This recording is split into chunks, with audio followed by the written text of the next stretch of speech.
Hi, hanging out. Sorry, buddies. Don't have any breadcrumbs for you. I've got nothing I can feed you. You're just going to have to wait till later. I might bring something back. Wow, look at that. Oh. Man, talk about atmosphere and visuals. Wow. Look at this. Oh, look, I've got the shadow down there too. Damn. Damn, this is one of the prettiest things I've seen. Whoa. Whoa. That's cool.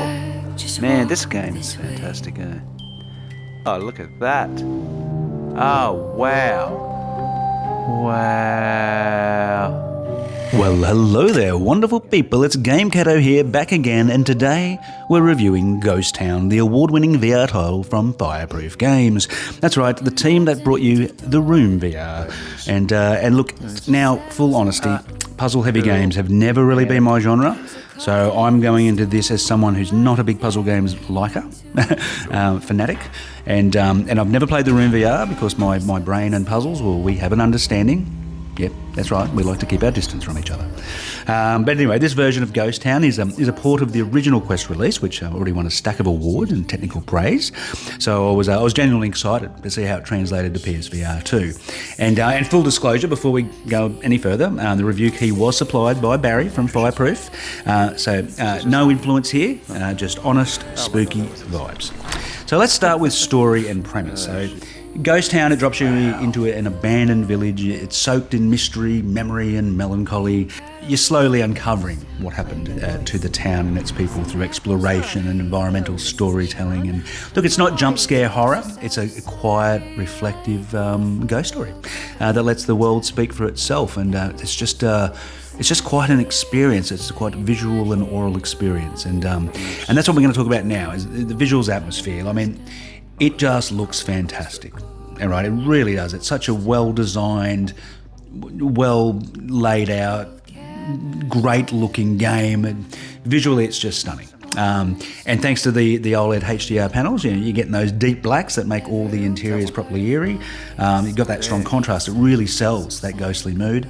And you've got this nice soft HDR lighting that makes the fog and lanterns and all the spectral effects flow, and it all just looks incredible. A reminder that this did start as a Quest title, so it is a port, but the lighting, the shadows, the volumetric fog, the art direction, they do all the heavy lifting. It genuinely feels like you're walking through a haunted painting, and the atmosphere just really lands. It absolutely does. Looking at sound design and audio, audio-wise, Ghost Town, it pretty much nails it all. The environmental sound design is beautiful. It's mind-blowing. It just sounds incredible. This 3D audio it just makes such good use of that Tempest 3D audio on the PS5. Wind through the streets, distant, water, eerie echoes, voices in the distance. When you're walking through hallways, hearing all those.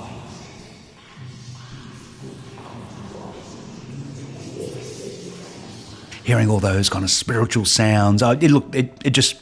It's a chef's kiss. It's brilliant. It is just brilliant. The sound design is superb, much like the visuals.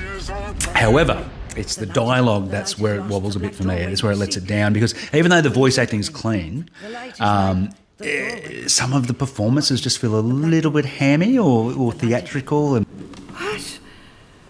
Oh, I'm sorry, dear. I must have blacked out. Happens sometimes. What was that? Too much whiskey, love. Okay? Too much whiskey. Oh. So I think that a more natural, restrained performance from all the actors involved would have made the story feel more real, especially in such a grounded, moody setting. Anyway, so we're going to move over to gameplay. So the gameplay, it's all about exploration and environmental puzzling, and it moves at a decent, calm, deliberate pace. And as someone who is, let's say, spiritually bad at puzzles, I was very thankful for the tab hint system. I'm just assuming that I thought the south would mean I'd have to do south. I'm just so bad at puzzles. Okay, let's get a tip, shall we? It is genuinely helpful. It stops you from getting stuck without just solving everything for you. It is a big win. I used it more in the first half, didn't use it as much in the second half, but for some reason I felt that the puzzles got easier as they went along, not harder, once I started working out the simplicity of them.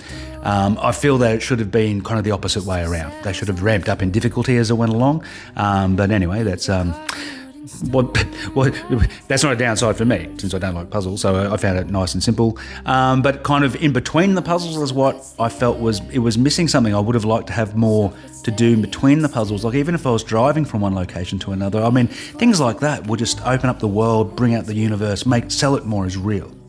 And I wish there were more objects that I could grab in the world. That's not VRAF. Okay. Run while you can. There were just so many times where I went to grab stuff and I just couldn't pick it up, and it just felt like, just kept reminding me I was in a game. So more interactivity would have gone a long way into selling the world as a fully tangible world. And length and pacing. So it does run between, I guess, 4 to 6 hours. I mean, for me, I was close to that 6 hour mark because I wasn't that great with the puzzles at the start. We're not best mates, me and puzzles. So while I enjoy the experience, I did feel it was a little too short, especially just as the story atmosphere really just gets their hooks into you. And I felt, I was just about to end Act 1 and then the whole game ended. And I was like, I want more of this world. So I really hope to see like a sequel, and then maybe a third act that just expands upon it and it allows you to do more, so it's not just the puzzles. I would love to see a little bit of maybe combat, or a little bit of more exploration, or driving from one location to another, or just to open it all up a little bit more and give you more to do and to sell that world. So this is where I'm going to have to talk about technical performance. It is solid, and technically, it runs smooth, it runs comfortably, and a few little frame rate hitches here or there. The thing is, it leaves some PSVR2 features unused completely. No dynamic foveator rendering. One of the big selling points of the PSVR 2, it's not there. It relies on fixed foveator rendering, and it's running at 60 frames per second reprojected, 120 hertz. And it looks amazing. And considering it doesn't have DFR, it's one of the better looking games that doesn't have DFR. It's quite incredible. But if they added that and PS5 Pro support, that would be astounding. So hopefully that comes in a future update. And also it doesn't use it uses haptic feedback and adaptive triggers on the controls, on the Sense controllers, but there's no headset haptics. This game would have been incredible with headset haptics. It would have been wow. Like, that's something that that needs to be implemented at some point. It really does. And even B-haptic support for this game would be really cool. Like, imagine having B-haptic support in this, and you would really feel, you would really feel the game a lot more. It'd be such a good experience, because the game is more of a walking and puzzling experience more than anything, because you're not really doing much else besides walking and puzzling, really. So yeah, I think all of those enhancements would definitely lift up the score. So my final verdict: Ghost Town is visually and aurally stunning, no doubt. It's an award-winning VR experience, and you can see why, you can hear why. It has a fantastic atmosphere, there is no doubting that. It's got strong storytelling, no doubting that, and a surprisingly approachable puzzle design, because I actually managed to finish the game. But, it would have been better if the puzzles had ramped up in difficulty, not got easier once you worked out the simplicity of them. However, it's that lack of DFR, having no dynamic foveator rendering, having no headset haptics, that slightly hammy voice acting that pulled me out of the world, limited object interactivity, a short runtime that really stops it. With all those elements, that really stops it from giving me a top tier score.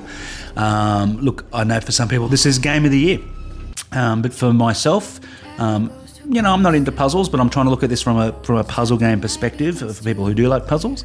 And for me, I'm giving it overall a Gamecatto 8 out of 10.